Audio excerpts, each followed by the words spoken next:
Hello friends, आज हम discuss करेंगे एंट्रेंस एग्जामिनेशन केमिस्ट्री मास्टर्स का पेपर जामिया मिलिया का। तो जामिया मिलिया में जो पेपर होता है तो उसमें मैक्सिमम मार्क्स जो होते हैं वो 100 होते हैं। 100 नंबर का ये पेपर है और इसमें जो टाइम दिया जाता है वो है 1 आवर एंड 30 मिनट्स। मतलब आपको 90 मिनट्स में 100 क्वेश्चन करने हैं। तो इसमें प्रिसीजन एंड एक्यूरेसी होना बहुत ज़रूरी है। क्वेश्चंस का लेवल जो है बिल्कुल मॉडरेट रहता है, मतलब बहुत सारे क्वेश्चन बिल्कुल आसान होते हैं। खाली ये है कि आपको खाली टाइम का ध्यान रखना है। इसमें नेगेटिव मार्किंग है, नेगेटिव 0.25। तो मतलब नेगेटिव मार्किंग उतनी ज़्यादा नहीं है, मतलब 0.25 है। तो आप जो है अगर आपको लगता है एक दो ऑप्शन में कि इनमें कोई हो सकता है तो आप जो है इतना रिस्क आप ले सकते हो, क्योंकि अगर नेगेटिव होगा तो उतना ज़्यादा नहीं होगा। 4 क्वेश्चन अगर आपके गलत हो गए तो उसमें से 1 नंबर आपका जाएगा। तो अभी हम देखते हैं कि पेपर क्या है। तो हम ऊपर ऊपर से ही देख लेते हैं कि किस टाइप के क्वेश्चन पूछे गए हैं। बाकी जो है ये जो पेपर में आपको एज अ लिंक दे दूंगा, ये गूगल ड्राइव पे आपको मिल जाएगा। तो इसमें ये सेट भी है, 4 सेट थे, ए बी सी और डी, और ये जो मैंने यहाँ पे दिया है ये सेट बी है। तो इसका मैं आपको और एक पॉइंट बता दूं कि इसके जो इसमें 4 ब्रांचेस आपको मिलती है। वहाँ पे टोटल 44 सीट्स होती है और उन 44 सीट्स में से 11 लगभग इक्वली डिस्ट्रीब्यूट होता है इनऑर्गेनिक, ऑर्गेनिक, मटेरियल और फिजिकल केमिस्ट्री में। उस सबसे ज़्यादा जो है ऑर्गेनिक का कट ऑफ होता है। इस साल जो कट ऑफ हुई है वो है 43.50 ऑर्गेनिक का जनरल में। तो अभी हम आते हैं क्वेश्चन की तरफ। तो पहले जो पूछा है the photon of wavelength 400 nanometre corresponds to, तो मतलब ये वेवलेंथ दी गई थी, तो इस वेवलेंथ को आपको खाली जो है वेव नंबर में कन्वर्ट करना था। तो ये काफ़ी आसान क्वेश्चन था। दूसरा ये है कि monochromatic radiation is incident on a solution of, तो ये क्वेश्चन जो है इसको ये एब्जॉर्बिविटी लॉग ऑफ I/I0, जो इंटेंसिटी और एब्जॉर्बिविटी जो आपस में जो रिलेशन है, बियर्स लैम्बर्ट लॉ करके जो लॉ है, उसी रिलेशन पे ये क्वेश्चन आया था। और तीसरा क्वेश्चन है it is only the absorbed light radiation that are effective in producing a chemical reaction, this is the statement, ये ग्रूथस ड्रैपर लॉ। सो अगर दो ऑपरेटर्स आपस में कम्यूट करते हैं तो ये उनका सेम आइगन फंक्शन होता है। तो ये हमारा 5th क्वेश्चन है, the average distance of an electron from, तो आप इसको देख के निकाल सकते हो। तो इसका आंसर है 3/2। मैं इसलिए पढ़ रहा हूँ ताकि आप जो है अगर आपको स्क्रीनशॉट भी ले सकते हो तो आप वो ले सकते हो। ये है azimuthal quantum number of an atom is 2, the magnetic quantum number can have values 2, 1, 0 and -1 and -2। 7th question जो ये दिया था ट्राइफेनाइल फॉस्फीन करके, प्लेटिनम का एक कॉम्प्लेक्स, और इस पे इसकी बॉन्डिंग बतानी थी कि बॉन्डिंग क्या है।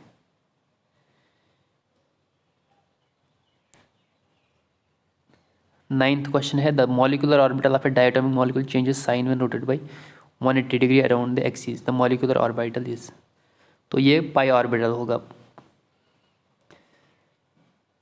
और ये जो क्वेश्चन आया था 10th वाला, जो ये जो है बहुत सारे क्वेश्चन इसमें ऐसे आए हैं जो कि आपको याद रखने हैं, ये रटने वाले क्वेश्चन हैं। और जितने भी मैक्सिमम क्वेश्चन जो इसमें आए हैं स्पेक्ट्रोस्कोपी में, स्पेक्ट्रोस्कोपी की एक बुक आती है RS शर्मा करके, तो उस बुक से जो है बहुत सारी वैल्यूज़ जो है इसमें डायरेक्ट पूछी गई है, तो वो आपको वैल्यूज़ याद रखने हैं। जैसे कि फिंगरप्रिंट रीजन जो है IR का वो किस में होता है, ऐसे ऐसे करके जो है वो सिंपल पॉइंट जो है आपको याद रखने होंगे। 12th क्वेश्चन आया था कि the correct order of wavelength of the halide to metal charge transfer band is, तो वेवलेंथ जो है डायरेक्टली प्रोपोर्शनल होता है, इन्वर्सली प्रोपोर्शनल होता है एनर्जी, तो आप उसी के हिसाब से इसको निकाल सकते हो। The total number of degrees of freedom, तो डिग्रीज़ ऑफ फ्रीडम जो है 3n-5 करके जो फार्मूला आता है इसके लिए, एक इसका लीनियर मॉलिक्यूल होता है और नॉन लीनियर के लिए अलग होता है। 14th qualitative analysis inorganic analysis of metal ions, the ion which precipitates the sulphide in the presence of H2S in warm dilute HCl, so it is Al3+. The correct statement regarding the magnetic properties. तो magnetic properties आपको पता ही होगा, O2 तो O2 पहले ही आता है, वो paramagnetic होगा।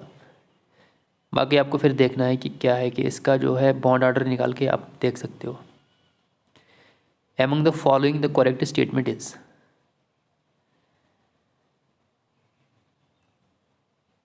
और ये भी है बायो इनऑर्गेनिक का क्वेश्चन है। Low spin iron 3 centre is present इन।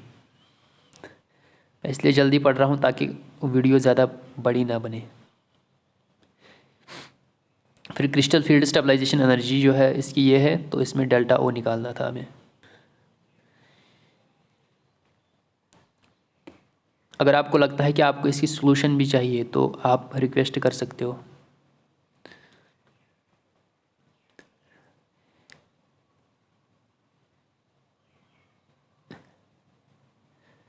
ये इनऑर्गेनिक का पोर्शन है, तो इनऑर्गेनिक का पोर्शन थे, ये इसमें पूछा गया था कि इसकी शेप क्या है, या इसमें नॉन ज़ीरो डाइपोल मोमेंट किसका होगा। इसमें आयनिक ऑक्साइड्स पूछा गया था कि इसमें आयनिक ऑक्साइड कौन है।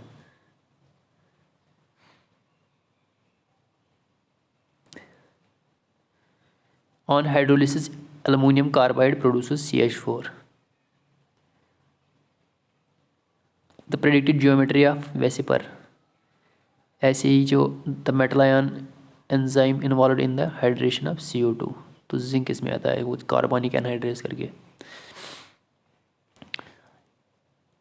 Among NaCl to be completely iron is the freezing of 1 molar aqueous solution. तो इसमें वो डिप्रेशन इन फ्रीजिंग पॉइंट वाली फार्मूला लगी, delta TF is equal to K into M।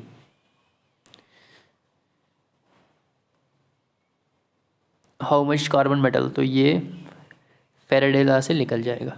Which are the following statement is correct, तो ये भी electrochemistry का ही question है, और ये पोर्शन भी इलेक्ट्रोकेमिस्ट्री का ही। 2 moles of an ideal gas at is expanded reversibly.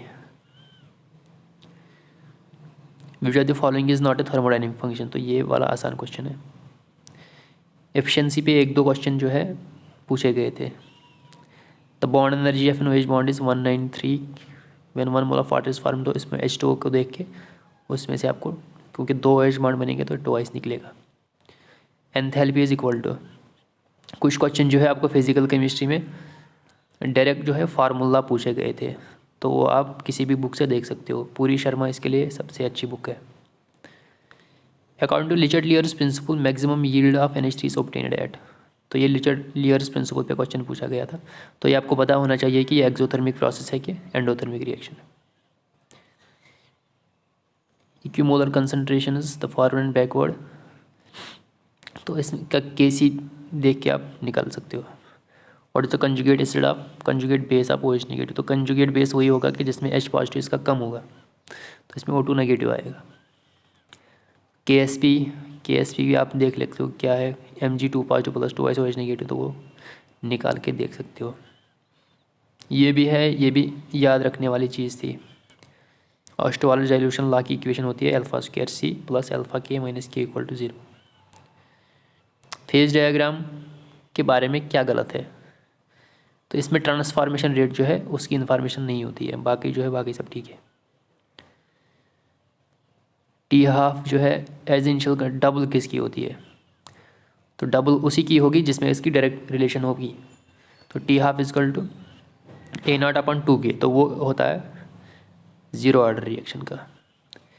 Choose the correct statement, तो ये जो है ये केमिकल काइनेटिक्स के 2-3 क्वेश्चन पूछे गए थे। Delta H of reaction is independent of path followed. Which are the following KCl solutions have the lowest value of equivalent conductance. तो इक्विवेलेंट कंडक्टेंस और इसकी relation lambda equivalence is equal to K × 1000 divide by M। ये जो नीचे वाला है ये निकलेगा कोलराचेस लॉ से। 44 if the steady state approximation if I is the intermediate form then di/dt is equal to 0 for an ideal gas μ/Gt is equal to 0। तो ये फिर से मैंने दोबारा एक ही रिपीट किया है, ये पेज रिपीट हुआ है। तो 50 में बताना था कि सबसे ज़्यादा लार्जेस्ट पोटेंशियल किस में सबसे ज़्यादा होगा, कौन सेल का कॉम्बिनेशन कौन होगा। तो इसके बाद ऑर्गेनिक है, ऑर्गेनिक में ये है ऑक्सीमर्कुरेशन डिमर्कुरेशन रिएक्शन, तो इसमें ये प्रोडक्ट बनेगा। दूसरी जो रिएक्शन है ये CaCl3 in presence of KOH, तो ये राइमर टाइमर रिएक्शन है। तो राइमर टाइमर में प्रोडक्ट बनता है CHO एंड OH ऐड हो जाता है, तो इसमें एल्डिहाइड बनता है लास्ट में। और ये दूसरा है इसकी रिडक्शन, सेल्यूलोज जो है इसका जो मोनोमर रहता है वो होता है beta D glucose. The following amino is not optically active, तो ये लगभग सबों को पता होता है कि ग्लाइसिन है जो कि सिंपलेस्ट एमिनो एसिड है। तो आरएनए में कौन प्रेजेंट नहीं होता है, तो आरएनए में थाइमीन प्रेजेंट नहीं होता है, तो उसकी जगह पे उसके पे यूरेसिल होता है। Which are the following vitamin gives is water soluble, तो ADE&K जो है वो फैट सॉल्युबल होते हैं, तो बाकी जो बच जाएगा तो वो होगा वाटर सॉल्युबल। ब्यूटीन, तो ये भी जो है याद रखने वाले क्वेश्चन थे। Which are the following compounds on hydrolysis gives acetylene, तो इसमें CaC2 है। Which one of the following is not present in RNA, ये भी फिर से रिपीट हुआ है।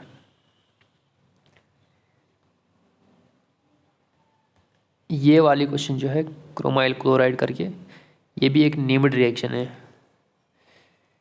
अभी मुझे याद नहीं आ रहा इसका नाम क्या है। Which are the following compound will not give cyclic compound on heating, तो इसमें ये दोनों CO2 निकल जाएंगे, तो इसमें इथिन बन जाएगा लगभग। The main structures of cell membranes are phospholipids, which compound has highest melting point, तो हाईएस्ट मेल्टिंग पॉइंट में पैरा डाइब्रोमोबेंजीन, क्योंकि इसमें जो है एक सिमेट्रिक स्ट्रक्चर बन जाता है जब ये आपस में मिल जाते हैं। इसे मैक्सिमम डाइपोल मोमेंट किसका होगा, जिसकी sp2 हाइब्रिडाइजेशन होगी। द मोस्ट स्टेबल कार्बोकेटायन, ये थोड़ा बहुत कंफ्यूजिंग था और इसका आंसर नन है। Which are the following does not participate in Diels Alder reaction, so it is first part. Correct order of carbonyl, तो इसके बाद जो है मैक्सिमम स्पेक्ट्रोस्कोपी के क्वेश्चन है। Arrange the following increasing order of pKh value,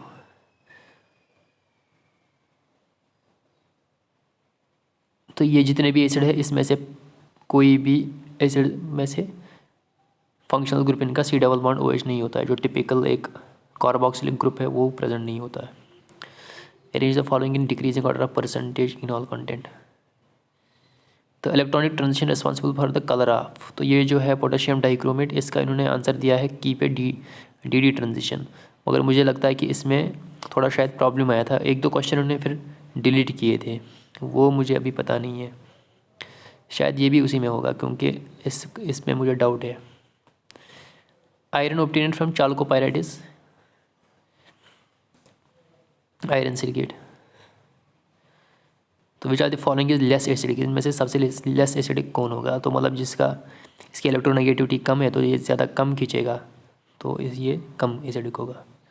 calcium carbide reacts with heavy water to form C2D2, तो इस type के 3 क्वेश्चन आए थे कि एल्युमिनियम कार्बाइड को हीट करके क्या बनता है, और दूसरा ये कैल्शियम कार्बाइड को हीट करके क्या बनता है, और तीसरा ये आया था, मतलब 3 क्वेश्चन लगभग एक जैसे थे।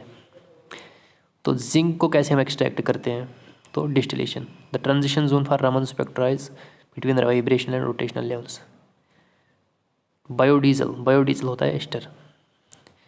फिर NMR स्पेक्ट्रा में से क्वेश्चन पूछा गया था कि इसमें कितने सिग्नल्स, तो सिग्नल्स का जो इनका आप खास ध्यान रखिएगा, ये ज़्यादा क्वेश्चन पूछे जाते हैं। Methanol fuels are stable at all conditions based on tacticity पे जो है पॉलीमर के 3 टाइप्स होते हैं। तो combination of organic and inorganic polymers, उनको हम एलिमेंट ऑर्गेनिक पॉलीमर्स कहते हैं। तो अगर जिसको ये पता भी नहीं होगा वो फिर भी ऐसे कर सकता था, क्योंकि इनऑर्गेनिक तो नहीं होंगे, थर्मोप्लास्ट और फाइबर्स, तो ज़्यादातर जो है इसमें ए ही सही ऑप्शन बैठता था। तो इनिशिएटर्स जो है अनस्टेबल कंपाउंड्स में होते हैं। The catalyst used in the coordination, तो ये काफ़ी मशहूर है, जिगलर नाटा। तो ऐसे NMR स्पेक्ट्रा में बहुत बार पूछा था गया ये सिग्नल्स कितने हैं, तो सिग्नल्स 2-4 उस पर पूछे गए क्वेश्चन, ये भी रिपीट हुआ है। Which are the following IR spectra appears between, so 1400 to 1600 centimetre inverse जो है फिंगरप्रिंट रीजन है। Best heat and corrosion material polymer, concrete and fibreglass composites, Portland cement. तो ये वाला पोर्शन जो था सारा याद रखने वाला पोर्शन था।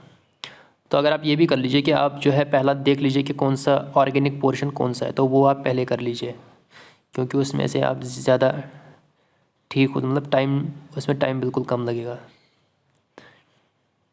तो इसमें देखना था कि आइसोमर कौन नहीं है, मतलब एक दूसरे का आइसोमर नहीं है। तो बाकी जितनी की भी फार्मूला है इसकी C8H14 है, इसकी भी है, इसकी भी है, और ये जो बी पोर्शन पार्ट है उसका है C8H12, तो ये नहीं है। तो इसमें से मोस्ट एसिडिक कौन होगा, तो ये H पॉजिटिव लूज़ करके C पार्ट, तो इसमें ये पॉजिटिव आयन जो बनेगी वो ज़्यादा स्टेबल होगी। नेचुरल फाइबर इसमें से सेलुलोस है, और इसके ट्राईमेथाइल साइक्लोहेक्सेन के 6 आइसोमर बनते हैं। तो इसकी लास्ट में जो है मैंने की दी है साथ में, तो आप इसका स्क्रीनशॉट लेके आप ले सकते हो, और मैं इंशाल्लाह जो है इसका वो भी करूँगा, इसकी PDF भी बना के आपको भेज दूँगा। तो अगर आपको कोई भी प्रॉब्लम हो तो आप नीचे कमेंट्स में लिख सकते हो। So thank you.